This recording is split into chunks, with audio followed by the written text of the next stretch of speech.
Welcome back to The Extract. I'm Kyle Meyer, and today we have somebody, actually, I literally had no idea who you were until about 20 minutes ago. This is a great story. Hold on. Wonderful setup. I get, nothing,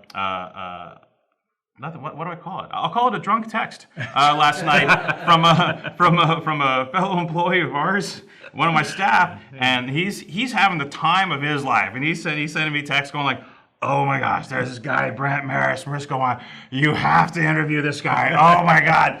And to be polite, I was kind of like texting back. I'm like, "Okay, Brent Marris, I'm not too familiar, right?" I was kind of like, "Okay, what's the deal?" He's like, "Oh my God," he's like, "he created New Zealand. You need this guy in the interview room. He's amazing." And I was like, "Okay, cool. We'll do it. And so anyway, Brent walks in. Brent Marris, welcome. Thank you, Kyle. To The Extract. So Brent walks in this morning, and oh my God, the stories. This is perfect. So I'm going to give Eddie a big wet kiss after this interview is over because he was really phenomenal in sourcing just probably one of the best interviews we'll have this year. So thanks for coming. Pleasure. In case you were born under a rock, Brent, you're from New Zealand, right? From New Zealand, from Marlborough, New Zealand. Marlborough, New Zealand, very far away. No. New Zealanders, they throw another shrimp on the barbie, ride around in your kangaroos all day. No. It's Australians.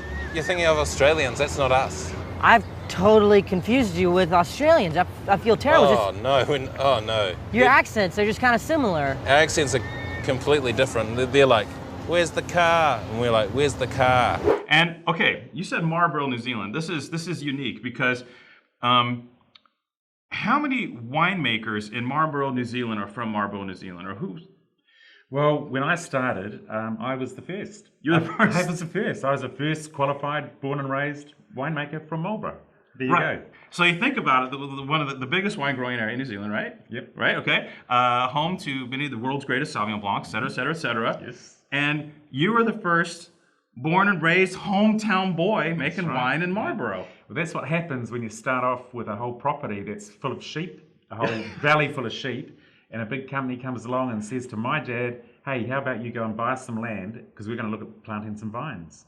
And that was back then was Montana Wines. Right. My dad was the one who was chosen, and I just watched a whole valley change. I mean, what year was this when this came down? 1973. 1973. So I'll politely ask, how old were you at that time?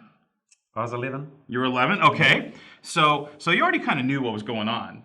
But wine wasn't part of the program in Marlborough at that time, right? You were the wine program in Marlborough. Well, interestingly, you started in 1973, bare land, vines started going in, posts started going in. I had a lot of work to do as a young kiddie. And then in 1978, we had a small 40-acre property, and Dad started putting vines onto that, and we became one of the first contract growers in Marlborough. So then, right on our back doorstep, I learned to drive tractors, run wires, drive posts. So did my friends at school. We earned a bit of money. We drove motorbikes. We could pay for our fuel. And we watched the whole valley start to change. But we were there, seeing it as number one. How big is Marlborough now as far as acreage? We're looking at about 25,000 hectares. 25,000 hectares, 2.41, carry the one, like 60 some odd thousand acres of vines. And these guys, it was some sheep, some vines, these guys. How awesome is that? Look, it's amazing. As a young child growing up, I'm the eldest of 6 children. I've got 3 sisters, twin brothers. My sisters kept complaining about working in the vineyard, but I tell you what, Dad said, "Stop complaining. Think of yourself as a pioneer." But we couldn't even spell pioneer back in those days.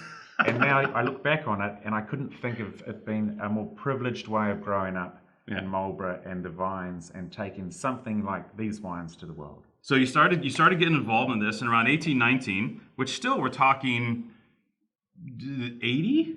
Yeah, like 1981, I went to Australia to get my degree because you couldn't do this sort of thing in New Zealand. So there were no wine schools in New Zealand. No. Adelaide University, here I come. Young.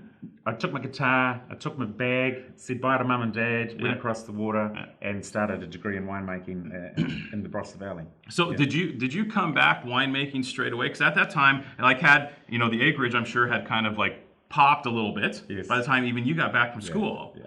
And you came straight into winemaking then, right? In 1984 or what have you. 1984. Right. And so in 1984, now you were just growing grapes as a family. That's right. Right. So you needed a job. I needed a job. And what happens when you're the eldest, you go away wanting to be like your dad. I went away thinking I'd come back as a grape grower, as a viticulturalist, because that's what Dad was doing. Yeah. And Dad said, if you leave and go to Roseworthy College, you're going to come back a winemaker. Dads are always right. I came back passionate about wine, understanding how to grow grapes, and that's when my whole career started. Right. So you started making wine for a couple major companies, right? Or at the time they weren't that major. They weren't that major. My first opportunity was with Jim Delegate at Delegate's Wine Estate, and I had the opportunity of starting a brand called Oyster Bay. You may have heard of it. Yeah, no, it was just never. What are you talking about, Oyster Bay? Yeah. So you launched Oyster Bay. I was there putting that together as a winemaker. Ended up taking that to the world, but I was lucky enough with Jim that he allowed me to also start my own brand. And so I was with Jim 14 years, but I also started a company called Wither Hills. Yep. And that's over in the States here. Yep. Worked well. Had a huge brewery come along saying, we want that. I'm saying, no, I'm not ready to sell. And they said, how about this? And I said, I'm ready to sell. That's right. But the thing about it, Kyle, is that you have to understand when it's in your blood like it is with me, and you believe in the varieties like Sauvignon Blanc, Pinot Gris, Pinot Noir, I decided everything going forward then was about X factor. It was about the land, it was about size, it was about thinking of making boutique wines on a commercial scale. Yeah. It took me about a year to find a most amazing property in the Waihope Valley. And so that's what I've done. And now I've got a beautiful modern winery there. Well, I was going to ask you if the original homestead figured it all into this, or was the original homestead bought by another entity and, This for me is my wife and I and my children. This is a standalone company. It's something that we are very much grassroots. We believe in what we're doing, and we now, together with my wife and I and the children, we've got over 1,000 hectares. 700 odd are planted. On top of that, we've got another 1,000 hectares of high country, sheep, cattle, but it's got vineyard all around it. Simply beautiful, and it helps us make better wine. And when people come down to visit, they have an experience and a half. So obviously you were a bit more informed based on your experience in the area than most folks when you were establishing your new operation. Yep. So what was it about the area that kind of, you said, I know something you don't know, kind of. And again, it's really important. I had an opportunity when I was 12 and 13, when Dad was digging the holes to work out what was going to be planted where. I'd be down in those holes, understanding soil, understanding temperature, understanding what the heat of the day and the coolness of the night meant, understanding what being close to a river or being up on flats meant, understanding what silt and proximity to the coast. So I really felt that I became one with Marlborough, at one with the land. And I tell you that it has to be a benefit, because the valley we chose and where we chose to put the different varieties on the sites is certainly reflected in the wines that we now present to the world. Right. What's a Ned? That Ned is a mountain.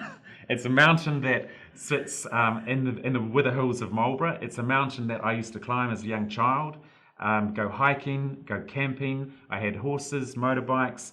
What the Ned is about is the whole feeling of young at heart.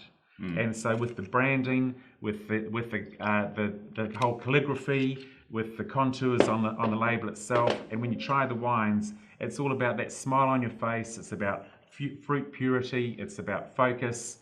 And I'm hoping that when you try the wines, you think about Marlborough with the blue sky, the green grass, the cold water, that focus, that purity, that balance.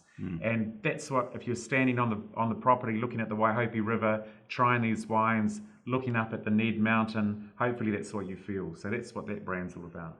It's interesting because Marlborough's synonymous with Sauvignon Blanc, but talking to you, it was pretty interesting talking about Pinot Gris. Yeah. Because, and believe me, I've tasted a bunch of okay Pinot Gris from New Zealand, to be perfectly frank. Yeah. And here, like sorry, Oregon, but in Oregon, a couple of places where Pinot Gris was going to become a thing. Yep. To me, I never really got over it. The wine was a bit low acid, a bit unfocused, a bit here and there. And here, I got to say, there's really great precision and cut in this wine. Yeah. And what we've done here is it took a couple of years to get it right with the balance of the vine. And with Pinot Gris, it is very crop sensitive. And what I mean by that, if you have too much crop, it's going to be quite neutral, it's going to be quite flat.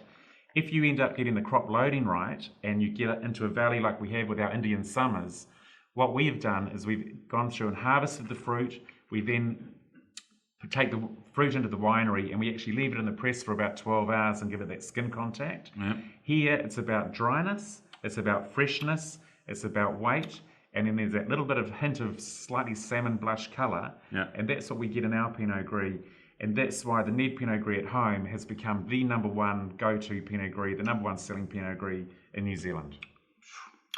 You know, if more Pinot Gris in New Zealand tasted like that, I'd be a little bigger fan. Yeah, nice wine. It's gone really well. Really, really All right, we well. got 90 seconds left. Let's talk about the sticky real quick, because basically it's one of the best dessert wines I've ever had from New Zealand. No BS, legit. What's the magic here? Well, the magic is I've chosen Sauvignon Blanc as a variety. We've got natural botrytis off our property. We have picked the fruit. It's 100% barrel fermented, 100% barrel aged for 18 months.